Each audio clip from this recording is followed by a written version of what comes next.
Once more.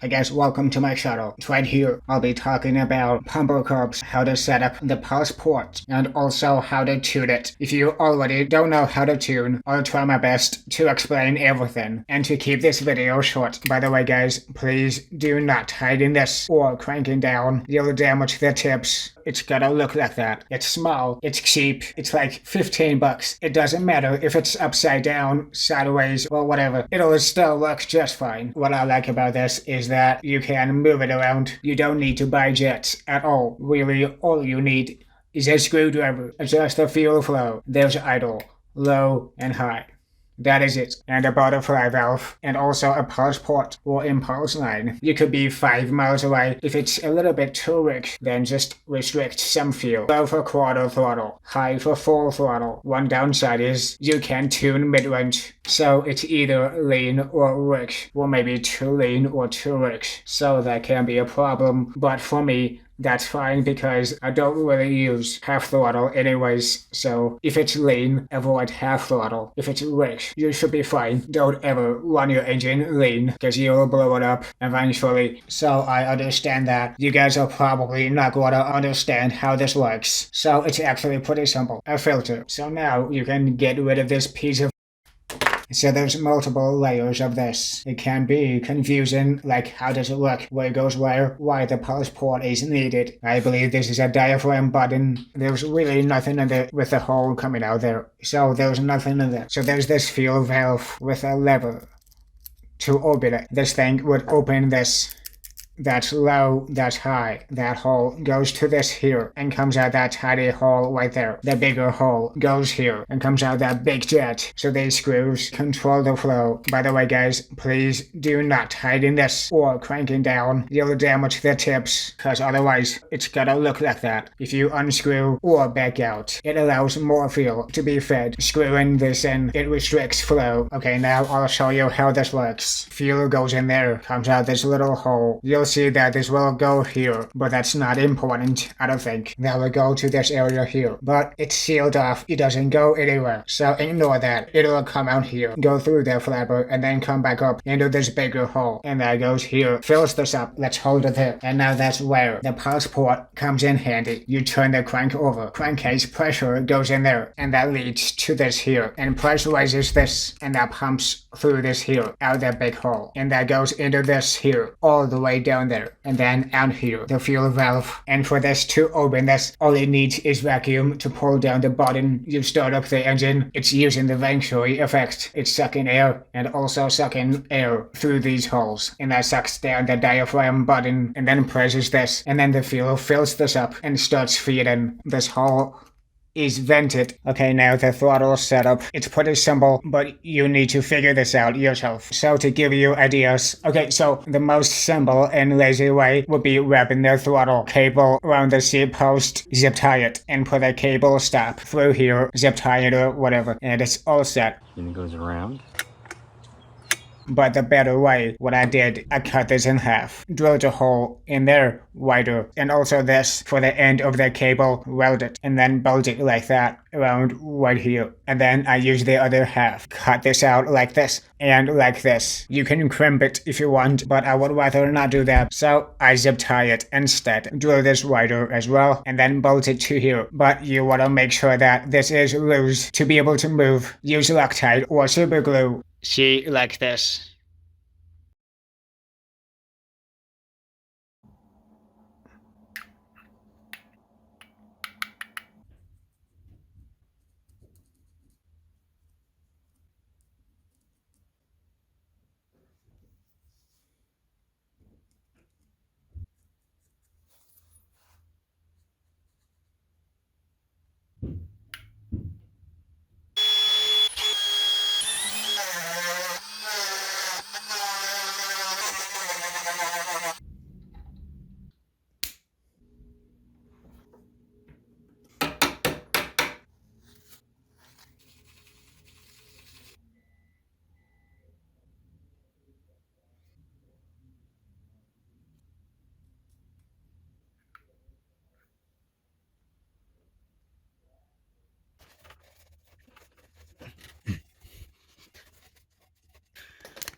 Cool, now you know how this works, how to set this up and all that stuff. By the way, you should always mix it up your mixers and then work your way down. Okay, so I want this just because I'm not good at remembering everything. By the way, don't use smokeless oil. You always want to see the oil coming out. So, like I said, if you screw this in, that restricts flow and that makes it leaner. If you back this out or unscrew it, that allows more fuel and that makes it richer. Lean is lack of fuel, but same air, or more air, same fuel. Rich, more fuel, same air, or less air, same fuel. Now, how do I know if it's lean or rich? Rich, excessive smoke, sputtering, four-stroking. Cylinder not as hot, RPM dropping fast, and then back up to its happy place, which could lead to stalling or dying.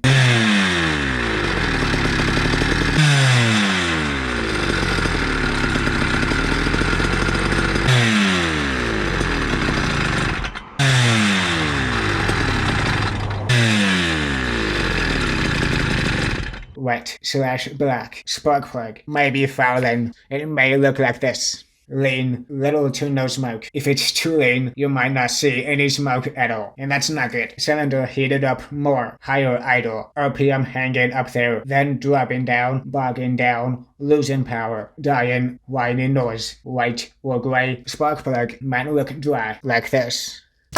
To start tuning, start bottoming these out. Remember not to crank it down or tighten it, then start counting. So I would say for low, start with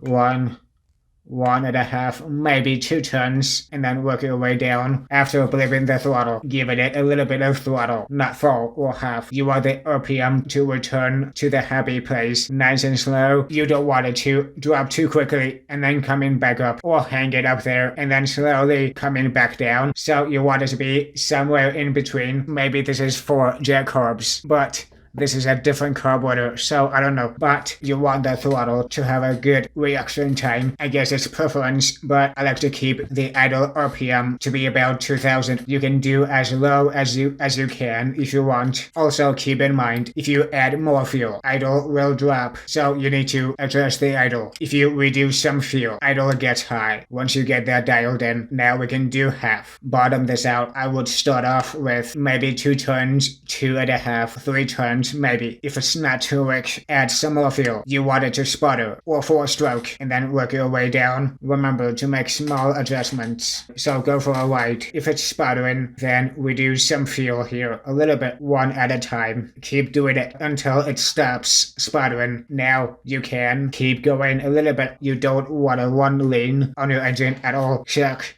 the spark plug color, and you are basically set. Okay, I'm tired, so let's just do this. It's 9:20 a.m. I have a good sleep schedule. What can I say?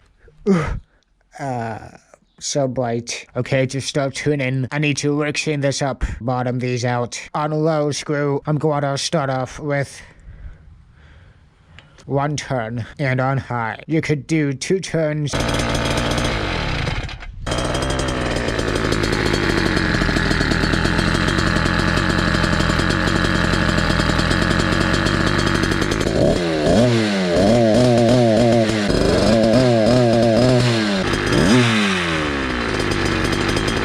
RPM drops pretty quickly.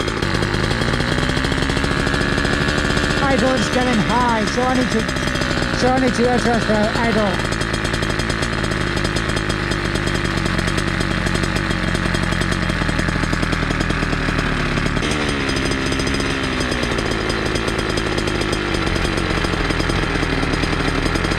Yeah, that's not too bad right there.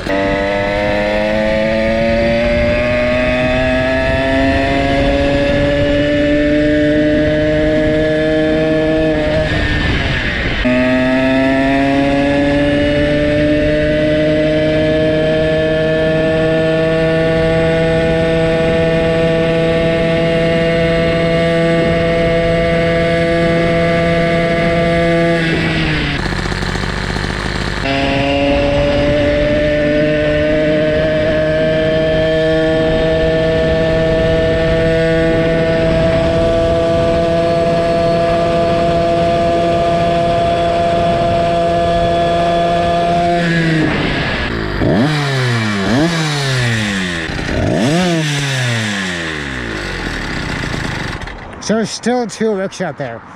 Gotcha.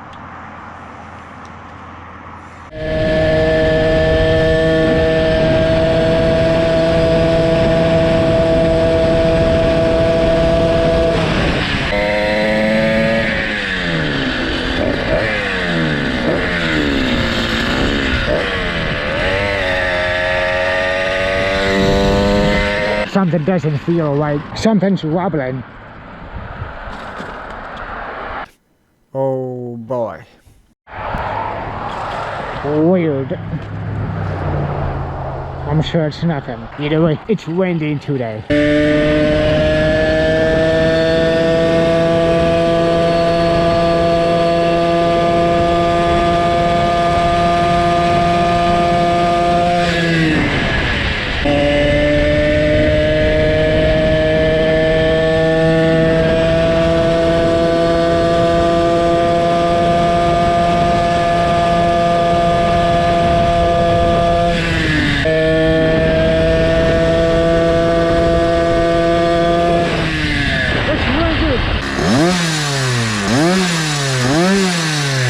Now that sounds better.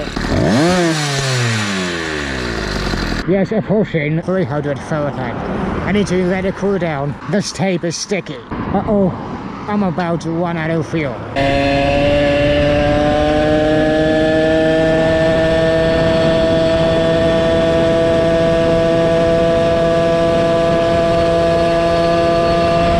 Why is it wobbling?